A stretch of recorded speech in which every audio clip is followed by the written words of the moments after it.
À moins d'avoir Warren Buffett ou Ray Dalio comme papa, personne ne vous a jamais parlé d'argent. Parce que l'argent c'est tabou, l'argent c'est sale, alors on accepte l'omerta, on se range et on se tait. Le résultat, c'est que la France fait partie des pays avec la moins bonne culture financière. Pourtant, avec quelques principes simples, vous pouvez faire de l'argent un outil au service de votre épanouissement. Tous les riches et puissants de ce monde ont assimilé et appliquent ces principes au quotidien pour gérer leur argent et développer leur patrimoine.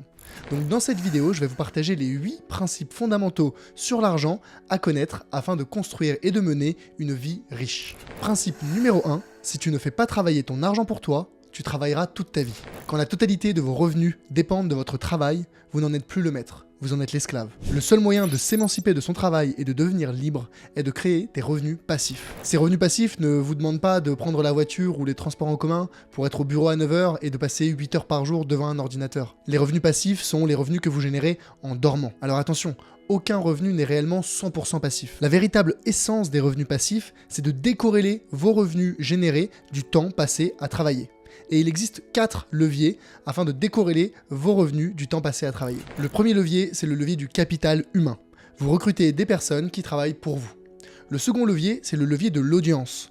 Que cette vidéo soit visionnée par 100 personnes ou 100 000 personnes, elle m'aura demandé autant de travail, mais les revenus ne seront clairement pas les mêmes. Le troisième levier, ce sont les automatisations, qui permettent de démultiplier votre impact sans avoir à vous démultiplier. Et enfin, le dernier levier, c'est le levier du capital financier, qui est l'essence même de l'investissement, c'est-à-dire que vous exploitez votre argent pour développer votre patrimoine. Voyez chaque euro investi comme un petit employé qui travaille pour vous, et cet employé n'est jamais malade, jamais en grève, et s'il travaille bien, il recrute même d'autres employés comme lui. Selon votre profil, vous pouvez peut-être exploiter plusieurs de ces leviers, mais ce qui est certain, c'est que en épargnant une partie de vos revenus chaque mois, on peut tous exploiter le levier du capital financier. Principe numéro 2, un patrimoine se construit comme une pyramide. Tellement de personnes prennent la question de leur avenir financier à l'envers. Elles n'ont pas ou très peu d'épargne, ce qui met en danger leur sécurité financière à court et moyen terme, et elles commencent directement par investir dans les crypto-monnaies ou le crowdfunding, qui font partie pourtant des investissements parmi les plus risqués qui existent. Pour faire les choses dans le bon ordre, il faut comprendre qu'un patrimoine se construit comme une pyramide.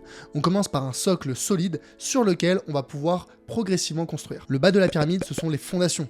Votre sécurité financière, c'est l'épargne de précaution. 6 à 12 mois de vos dépenses mensuelles qui doivent être placées sur un livret A. Une fois votre épargne de précaution constituée, on passe à l'étage supérieur de la pyramide, l'épargne pour les projets. Est-ce que vous avez des projets à court ou moyen terme, c'est-à-dire d'ici 5 ans, comme par exemple l'achat de votre résidence principale? Si c'est le cas, le plus efficace, c'est de réfléchir en rétropédalage. Si vous prévoyez d'acheter un appartement à, disons, 200 000 € d'ici 5 ans, ou bien 60 mois, et que vous avez besoin d'un apport de 10%, donc 20 000 €. 20 000 divisé par 60 égale 333. Vous avez donc besoin d'épargner 333 € par mois pendant 5 ans pour pouvoir fournir l'apport nécessaire le moment venu. Une fois votre épargne de précaution constituée et l'épargne pour les projets lancée, on peut passer à l'étage supérieur de la pyramide, celui où on fait du cash. Et pour ça, on va commencer avec les 2 classes d'actifs historiques que sont la bourse et l'immobilier. Ces 2 classes d'actifs doivent représenter le socle de votre stratégie d'investissement parce que ce sont celles pour lesquelles on a le plus de recul, le plus de données historiques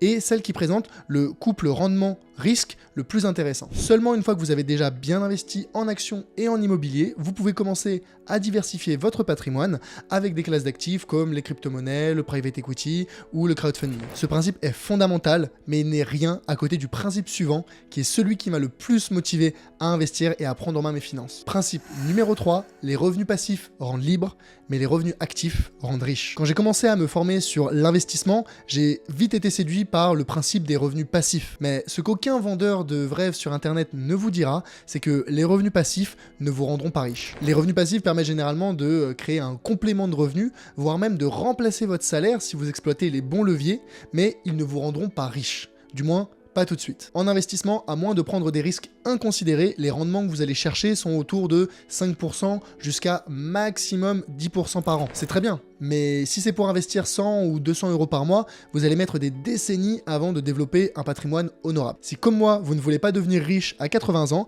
il est nécessaire de développer vos revenus actifs. Demander une augmentation, changer d'entreprise, lancer une activité secondaire, les possibilités sont infinies. La seule limite à vos revenus actifs, c'est l'effort que vous êtes prêt à y mettre. Principe numéro 4, suivre ses dépenses est à la base des finances personnelles. Si je vous demande combien vous gagnez chaque mois, vous savez probablement me répondre. Mais si je vous demande combien vous dépensez, tellement de Français se plaignent de ne pas épargner et pourtant ils ne savent même pas où part leur argent. Gardez cette phrase en tête, on ne peut maîtriser que ce qu'on peut mesurer. En clair, si vous n'avez pas le contrôle sur vos dépenses, ce sont vos dépenses qui vous contrôleront. Surtout qu'aujourd'hui, vous n'avez plus d'excuses pour ne pas suivre vos dépenses. Vous avez des applications dédiées comme Bankin ou même l'application de votre banque traditionnelle. Pour ceux qui préfèrent la flexibilité, vous avez même l'option de faire ce suivi directement sur Excel ou sur Google Sheet. Le plus dur, ce sera de le faire pour la première fois. Ça vous prendra peut-être 30 minutes, mais croyez-moi, ce sont les 30 minutes les mieux utilisées de votre journée. Quoi de plus frustrant en fin de mois que de regarder son compte bancaire et de ne pas savoir à quoi correspond tel ou tel prélèvement? Suivre ses dépenses, c'est en reprendre le contrôle. Vous pourrez même facilement identifier des dépenses inutiles que vous pouvez supprimer sans impacter votre niveau de vie. Et mécaniquement, votre capacité d'épargne va s'améliorer, vous pourrez donc plus épargner, plus investir et donc plus exploiter le levier du capital financier. Principe numéro 5, les 3 leviers de la richesse. En investissement, il existe 3 leviers à exploiter pour développer votre patrimoine. Le temps, l'apport et la performance. Le temps, c'est le levier le plus important parce qu'il a un impact exponentiel sur le développement de votre patrimoine. Investissez 300 € par mois à 8% de rendement annualisé. Après 20 ans, vous aurez 170 000 €. Après 30 ans, c'est 425 000 €. Et après 40 ans, c'est plus de 970 000 € de capital. Cet effet exponentiel, c'est le principe des intérêts composés. Les intérêts générés par vos placements génèrent à leur tour des intérêts. C'est un effet boule de neige dont l'impact dépasse nos capacités de calcul habituelles. Warren Buffett a mis 30 ans à devenir millionnaire. Il a mis autant de temps à devenir milliardaire. Ce qui explique sa fortune, ce n'est pas son sens exceptionnel du business, c'est sa longévité. Il a aujourd'hui plus de 90 ans et il a commencé à investir à seulement 11 ans. Le temps, c'est le levier le plus important à exploiter, mais c'est aussi celui sur lequel vous avez le moins de manœuvre. Ce que vous pouvez faire de mieux, c'est de passer à l'action au plus tôt afin de commencer à faire tourner le compteur des années et à profiter des intérêts composés. Le second levier, c'est celui de l'apport, c'est-à-dire combien est-ce que vous investissez chaque mois. L'impact de ce levier est linéaire, c'est-à-dire que si vous épargnez et investissez 2 fois plus, vous gagnerez 2 fois plus. C'est un petit peu moins sexy que le levier du temps, mais ce levier est fondamental parce que c'est celui sur lequel vous avez le plus de manœuvres. Souvenez-vous du principe précédent.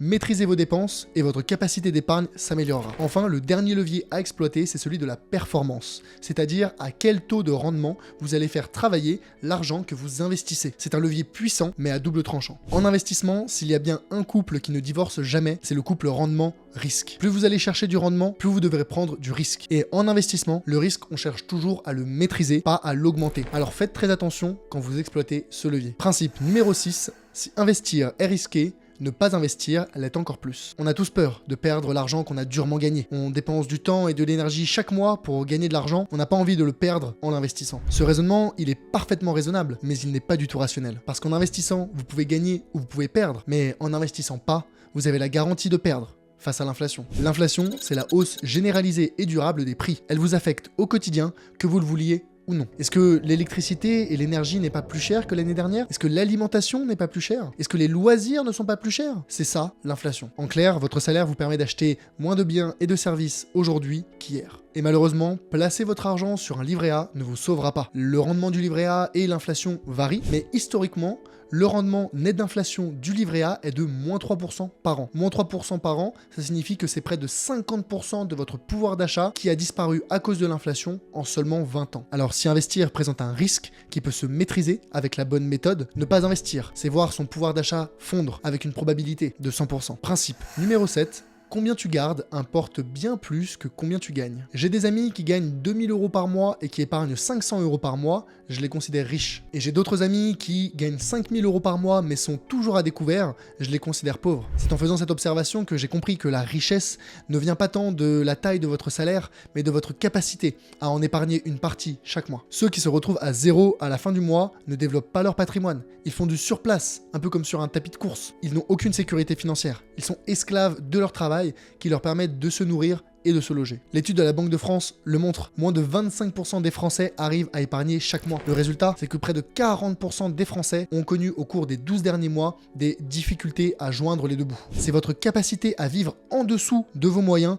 qui définit votre niveau de richesse potentielle. Combien vous mettez de côté chaque mois dépend moins de votre salaire que de votre mentalité et de votre organisation. Parce que tout n'est qu'une question d'habitude. Ceux qui n'arrivent pas à épargner dépensent leurs revenus au cours du mois, puis épargnent s'il en reste à la fin. Les 25% de Français qui épargnent chaque mois commencent par épargner dès qu'ils perçoivent leurs revenus, puis ils vivent le reste du mois avec. Et soyons clairs, il n'y a pas de minimum pour commencer à épargner. Peu importe combien vous gagnez, vous devez viser un taux d'épargne minimum de 10%. À mesure que vos revenus augmentent, augmentez votre taux d'épargne plus rapidement que vous n'augmentez vos dépenses. C'est seulement en creusant cet écart que vous verrez votre patrimoine grandir à vitesse grand V. Principe numéro 8. Compter sur le système des retraites est une hérésie. Le système des retraites français fonctionne par répartition. Les actifs cotisent pour payer les pensions des retraités. Le système fonctionne très bien tant qu'il y a de nouveaux actifs pour financer les pensions des retraités. Sauf que, fondé en 1945, ce système repose sur une stabilité des conditions démographiques et de l'espérance de vie. Or, l'espérance de vie ne fait qu'augmenter, et avec elle, le nombre de retraités. Le choix du système des retraites par répartition